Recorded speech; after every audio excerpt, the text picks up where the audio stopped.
Football নারী Copa আমেরিকার ফাইনালে উঠেছে ব্রাজিল। সেমিফাইনালে উরুগুয়েকে 5-1 গোলে হারিয়েছে রেকর্ড 8 বারের চ্যাম্পিয়নরা।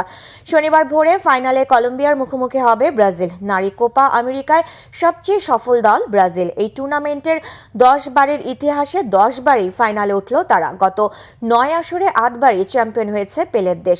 বুধবার সকালে ইকুয়েডরের রাজধানী কুয়েটো কোপা আমেরিকার সেমিফাইনালে ব্রাজিলের আক্রমণাত্মক ফুটবলের কাছে দাঁড়াতেই পারেনি উরুগুয়ে।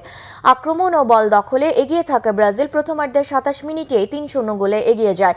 বিরতির পর আত্মঘাতী গোলে উরুগুয়ে ব্যবধান কমালেও আরও 2 গোল আদায় করে নেয় ব্রাজিল। শেষ পর্যন্ত মার্তা আমান্দাতের নৈপুণ্যের কাছে উরুগুয়েকে উড়ে গেছে 5-1 গোলে। ব্রাজিলের হয়ে জোড়া গোল করেছেন আমান্দা গুতেরিয়াস, একটি করে গোল করেছেন গিও গারবেলিনি। নারী ফুটবলে সেরা তারকা মার্তা ও দুদিনিয়া।